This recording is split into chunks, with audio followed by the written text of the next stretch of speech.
Hi friends, welcome back. Here in this video I am going to solve question related to force and laws of motion. As I have written here the question related to JEE and EET aspirants, but students who are in 11th class, 12th class also, the question which I have taken here is very helpful. So question says 6 kg mass A. There is a mass A which is having value mass, suppose m1 I am taking, is equals to 6 kg, is moving with a velocity of 2 meter per second.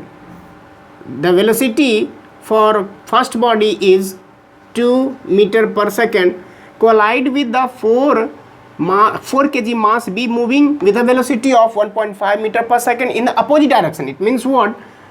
Another mass B whose value is 4 kg moving in opposite direction. It means the direction of the body A and body B are in opposite. So velocity is 1.5 meter per second. They collide. Let's suppose at this point they meet, collide. Now in the opposite, in a straight line में ही move कर रहा है. If the two masses get stuck हो चुका है, ये दोनों एक हो गया है, मिल करके सट गया है, then what is the velocity? So whole body either move in this direction or in this direction. So I am choosing this direction, that is positive x-axis direction is taken as positive and the negative x-axis direction is negative. So velocity is positive in this direction and velocity if they are moving in opposite to the positive x-axis is taken as negative. Now here body A or body B both are moving in opposite direction. We can say they are collide. It means the collision phenomena is happening. So we can say momentum before collision equals to mass m1 into v1 plus for this body mass m2 into v2. See, momentum P is equals to m into v, but momentum is a velocity, momentum is a vector quantity whose direction is the direction of velocity. If body B is moving in negative direction, negative x-axis direction, so its velocity would be in minus sign, would be with minus sign, minus v2. Okay, so m1 6 multiplied by v1, that is 2, plus into minus minus m2 whose value is 4 multiplied by v2 is 1.5. 6 2 जा 12 minus 15 4 जा 60 point यानी 6. कह सकते हैं कि 6 kg metre per second. ठीक है. And now let after stucking let v is the common velocity. अब मैं ये तो नहीं कह सकता हूँ कि इस डायरेक्शन मूव कर रहा है या इस डायरेक्शन में. So total momentum after collision, mass into velocity. अगर दोनों बॉडी एक दूसरे के साथ स्टक कर गया है तो टोटल वेलोसिटी, टोटल मास कितना होगा? 6 plus 4 that is we can say m1 plus m2 total mass into velocity v. यह जो v है यह अगर पॉजिटिव हुआ तो after stucking they will move in positive x axis direction as we have taken the sign convention. ठीक है. अगर v की v का अगर मोमेंटम में वैल्यू हमारा माइनस के साथ निकला, इसका मतलब है opposite to the direction of positive x-axis, or we can say along the direction as that of the direction which is moving by body B. So we can say m1 is 6 plus m2 is 4 times v. Applying or using using conservation of law of conservation of momentum before collision equals to momentum after collision, means this data must be equals to this. So 6 plus 4 multiplied by v gives 6, or 6 plus 4 10 v is equals to 6, v is equals to 6 upon 10, therefore v is equals to 0.6 metre per second. Positive sign के साथ आया. Positive sign क्या indicate करेगा कि the direction of the body which are stucking and moving in with the common velocity v, as per the calculation we have already got 0.6 meter per second. so इसका direction क्या होगा?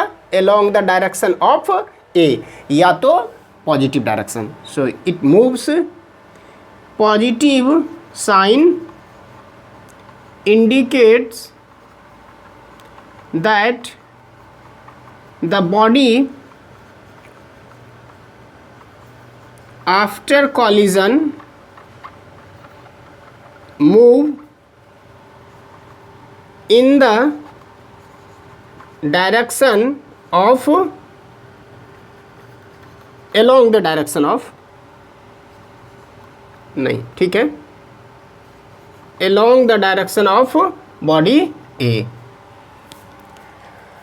so question says a 6 kg mass A, एक body हमने लिया 6 kg mass है, moving with a velocity of 2 metre per second. Velocity हमने assume कर लिया v1 और 2 metre per second. With collide with 4 kg mass, 4 kg mass है b, moving with a velocity of 1.5 metre per second. ये हम 1.5 metre per second से move कर रहा है इन अपोजिट डायरेक्शन. ठीक है, अपोजिट डायरेक्शन में ये मूव कर रहा है. इसका मतलब है कि बॉडी ए जिस डायरेक्शन में है, बॉडी बी उसके जस्ट अपोजिट में है. Body A is suppose moving in positive x axis direction, then body B is moving in negative X axis direction. So direction of both body are opposite to each other. So considering positive direction में velocity हमारा क्या है? Positive है, velocity positive है. और negative direction में अगर movement है तो वेलोसिटी का डायरेक्शन क्या होगा? नेगेटिव होगा. ठीक है, ये हमने एज्यूम कर लिया because velocity is a vector quantity which has magnitude as well as direction. So collision में हमने देखा कि बिफोर कॉलिजन कितना मोमेंटम है? 6 kg मीटर पर सेकेंड. और total momentum after collision, let suppose दोनों स्टक किया, कोलाइड किया, स्टक कर गया. स्टक करने के बाद दोनों सेम वेलोसिटी से, कॉमन वेलोसिटी से मूव करेगा. So m1 plus m2 total mass हो गया इनटू वेलोसिटी, ये दिस क्वांटिटी हो गया. So applying law of conservation of momentum, this before momentum is equal to total momentum after collision. तो इस तरह से हम लोग को 0.6 मीटर पर सेकेंड वेलोसिटी आया. ये पॉजिटिव साइन इंडिकेट्स क्या करता है? ये पॉजिटिव साइन अगर यहाँ पर नेगेटिव रह जाता तो along the direction in which B is moving, और अगर पॉजिटिव आया है तो इसका मतलब along the direction the common velocity जो होगा, या तो दोनों बॉडी स्टक करने के बाद डायरेक्शन किस डायरेक्शन वो मूव करेगा? जिस डायरेक्शन में बॉडी ए मूव कर रहा है. So I hope it is clear. See question says a girl of mass 40 kg, एक लड़की है, गर्ल, मास है आपका, mass 40 kg, jumps with a horizontal velocity of 5 metre per second. horizontal velocity इसके पास है 5 मीटर पर सेकेंड. जंप करता on to के ऊपर स्टेशनरी कार्ट. एक कार्ट है, इसी रोड पर एक कार्ट है, एक कार्ट है. ठीक है, वह स्टेशनरी है. इसका मतलब है कि वेलोसिटी सपोज करते हैं u1 है इसकी वेलोसिटी, और ये आपका u2 है, इसकी वैल्यू 0 है, कार्ट है ये. और विथ अ फ्रिक्शनलेस व्हील, ये जो व्हील है यह फ्रिक्शनलेस. इसका मतलब है कि there is no obstacle here. अगर कार्ट मूव भी करेगा तो अपोजिट डायरेक्शन में कोई वेलोसिटी, कोई फोर्स आपका अप्लाई नहीं होगा. The mass of the cart is 3 kg. यह मास जो है m2, यह 3 kg है, 3 kg मास. जंप करता है इसके अंदर में, जैसे जंप करेगा तो लड़की यहाँ पर चली आएगी. तब देखिए दोनों एक दूसरे के साथ स्टक करेगा, एडहेयर यानी चपक जाएगा एक दूसरे के साथ, और यह शायद कार्ट मूव कर सकता है या नहीं कर सकता है। आगे लिखा है what is her velocity as the cart starts moving, यानी जब ये इसके अंदर में जंप करेगा तो दोनों cart along with the girl दोनों मूव करना शुरू कर देगा with the common velocity v, ठीक है। उसी की वैल्यू आपसे पूछा जा रहा है व्हाट इज हर वेलोसिटी। जो लड़की की वेलोसिटी होगी वही कार्ट की वेलोसिटी होगी, या जो कार्ट की वेलोसिटी होगी वही लड़की की वेलोसिटी होगी, बट इन विच डायरेक्शन। सो हम ये तो नहीं कह सकते, ये डिपेंड करता है कि इसकी वैल्यू पॉजिटिव आएगा या नेगेटिव आएगा, ठीक है। According to our sign convention I am taking along this direction is positive और opposite to the direction of velocity is negative, ठीक। आगे assume that there is no external unbalanced force working in the horizontal direction। अगर external force applied नहीं है तो इसका मतलब है कि change in momentum हमारा क्या रहेगा, जीरो होगा, मोमेंटम कंजर्व रहेगा।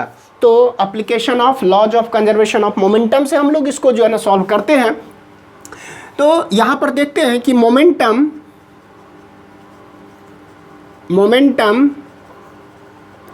Before collision m1 u1 plus m2 u2, u2 तो जीरो है तो ये ख़त्म हो जाएगा, जीरो हो जाएगा क्योंकि वेलोसिटी आपका जीरो है। मास आपका 40 है और with move 5, so 200 kg metre per second would be the momentum before collision. After collision momentum after collision, total mass कितना होगा, गर्ल का मास है 40 और mass of the cart is 3 multiplied by velocity, so 43v। Therefore applying since no external force is acting, नहीं हो रहा है, therefore using laws of conservation of momentum before collision 200, momentum after collision 43 v, therefore v is equals to 200 upon 43 meter per second। positive sign indicates that the cart or the girl along with the cart is moving in the direction in which girl is jump, so its value would come out to be 43, 200, 5 4 जा,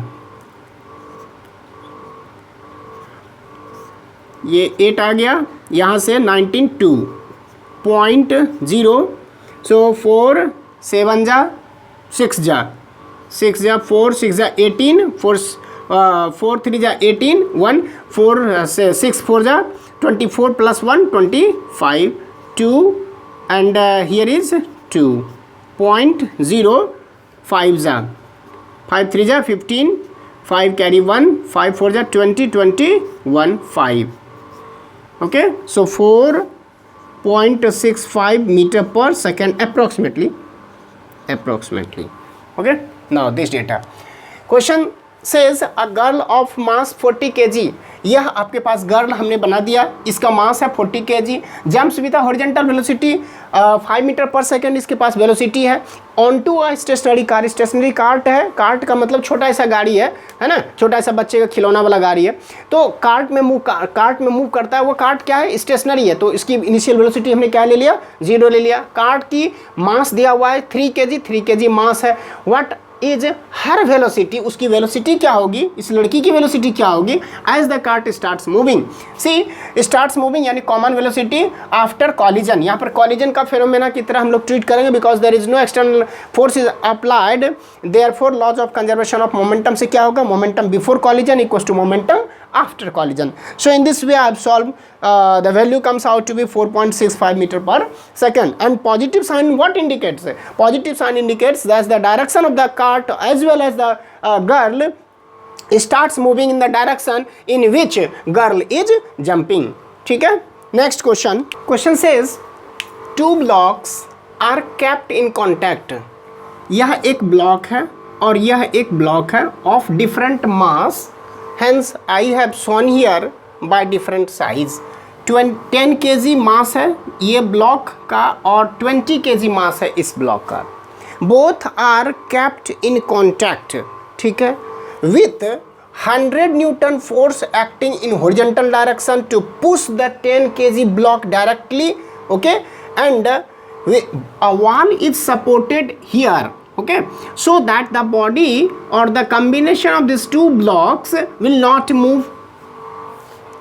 इसका मतलब है कि अगर 10 kg मास के ऊपर horizontal direction में force लगाया जा रहा है 100 न्यूटन, तो यहाँ पर सरफेस कांटेक्ट होगा, ठीक है। नाउ अगर हम फ्री बॉडी डायग्राम बनाए 10 kg का, 10 kg है, 10 kg external force 100 newton is applying here. Now its weight is W1, that is 10 multiplied by G, ऐसा होगा डाउनवर्ड डायरेक्शन में। So normal force, normal reaction would act at this surface of contact in upward direction. So let's suppose N1 is the normal force, normal reaction.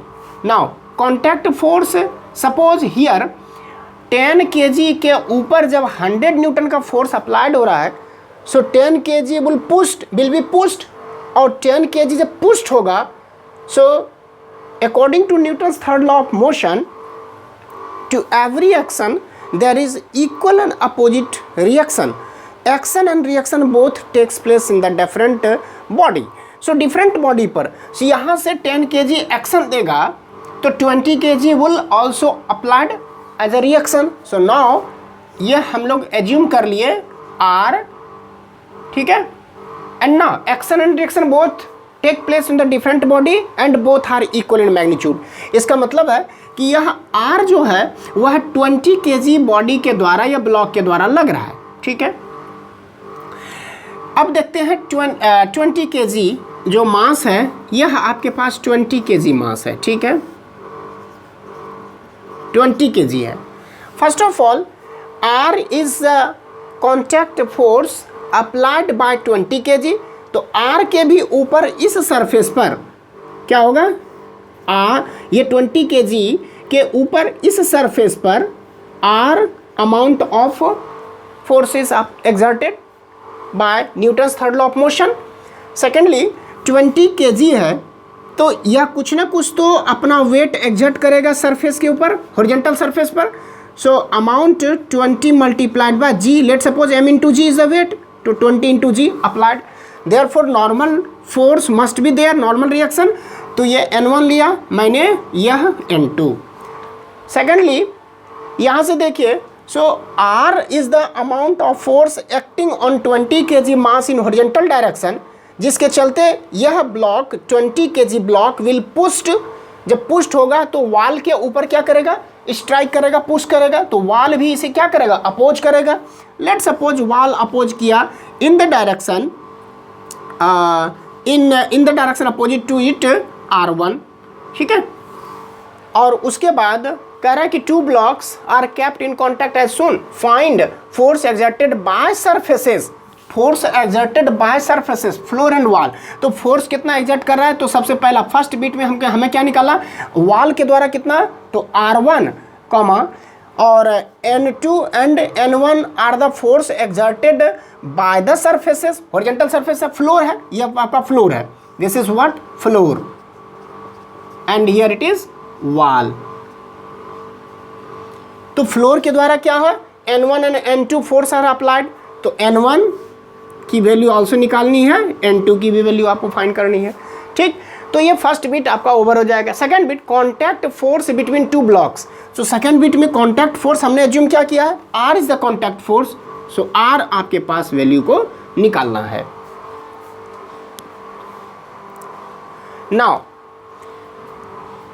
According to first free body diagram, since the body is not moving in any direction, so summation of all forces along horizontal along vertical must be same. So we can say अगर हम horizontal को H से represent करें और vertical को V से represent करें, so कह सकते हैं कि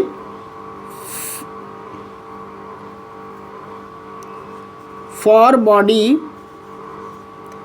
10 kg summation of all forces along horizontal direction is equal to 0। अगर हम इस डायरेक्शन में पॉजिटिव एज्यूम करें और वर्टिकली अपवर्ड डायरेक्शन पॉजिटिव, तो 100 क्या हो जाएगा पॉजिटिव और r क्या है नेगेटिव हो जाएगा, और समेशन क्या होगा 0 के बराबर। यहाँ से हमको r की वैल्यू निकल गया 100, ठीक है, r वैल्यू निकल गया हमें 100 newton.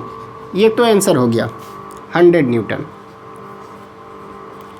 Next, summation of all forces along vertical direction equal to 0। Upward direction में n1 minus 10 into g, 10 into g किसके बराबर होगा 0, तो n1 इज इक्वल टू क्या हो गया 10 इंटू जी। लेट जी की वैल्यू 9.8 ले लेते हैं, तो ये 98 न्यूटन आपके पास n1 निकल गया। This is over. Next, for this body, for body 20 kg या for block 20 kg, summation of force since body is not moving in any direction. Okay, one force I have left here 50 Newton is making at an angle of 30 degree from the horizontal. Sorry, so it has two component. One would be in downward direction 50, its a cos component would be there in vertically, so 50 cos 30, and in this direction 50 sin 30 degree. Okay, so now upper surface of this block, upper surface of the block 20 kg mass. Okay, so one force 50 Newton is acting by making an angle of 30 degree with the vertical. So it must have two component.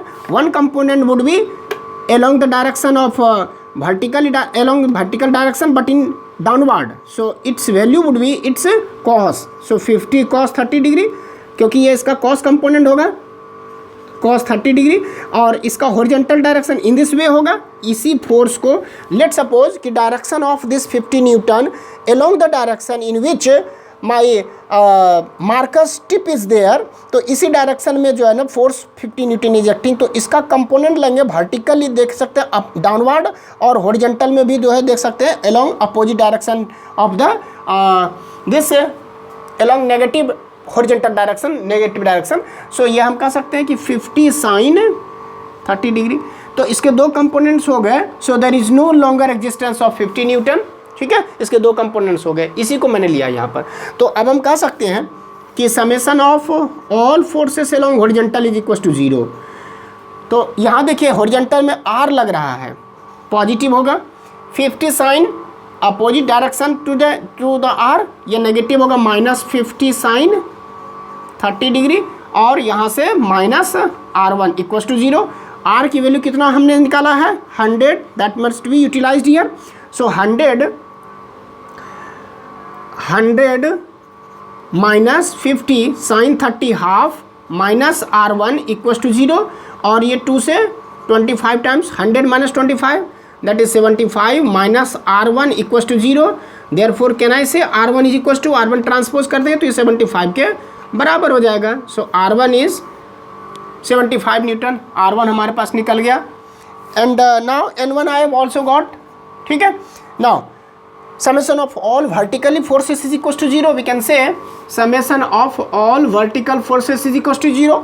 vertically upward direction में N2 लग रहा है, so N2 and 50 cos 30 is downward direction, 20 multiplied by Z is also in downward direction as well. We can say minus 50 cos 30 degree and minus 20 multiplied by G, that is 9.8, gives 0. There is no other forces there. We can say N2 is equals to, these two forces must be transposed into right hand side, becomes positive 50 multiplied by cos 30 root 3 by 2 plus 20 into 9.8. If I am removing this decimal, then divided by 10, 0 0 cancel out to 25. We can say 25 root 3 plus 19 to the 196. We have 15 multiplied by root 3, 1.73 approx plus 196 and 2. Its value would be 25 3 जा 75, 5 carry 7, 25 7 जा 175 plus 7 182. So its unit value is 2 and 18 would be remained. 18 would be as a remainder. We can say 25 multiplied by 125 carry 25 plus 18 853 2131 4 43 and after 2 digits decimal point would be there plus 196 0.256 plus 3 9 19 plus 4 23. Therefore n2 value is nothing but approx data. Why? Because root 3 is not exact value 1.73. So we can say this is the value of n2.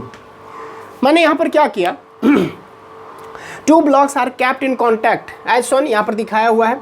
Find force exerted by surfaces, force and wall. Surfaces कौन कौन है, floor and wall. ये आपका floor है, horizontal place, horizontal value, और यह hatching वाला जो डायग्राम है, और वॉल जो वर्टिकली हैचिंग है. ये दोनों आपके पास how much amount of force is exerted upon the block by this floor and wall. यानी अगर हम 10 kg का फ्री बॉडी डायग्राम बनाए तो 10 kg multiplied by g, that is weight acting downward, तो normal reaction acting upward direction according to Newton's third law of motion, action and reaction must take place on the different body. तो यह 10 into 10 multiplied by जी जो है वह wall के ऊपर लग रहा है, फ्लोर के ऊपर लग रहा है. तो फ्लोर भी आपका n1 amount of force exert करेगा upon the block in upward direction. Now 100 newton is the external force. So contact force between 10 kg and 20 kg must be applied here by ये कितना होगा, ये हो जाएगा r किसके द्वारा, बाय 20 kg के द्वारा आ गया. ठीक है, ये तो एक्सटर्नल है.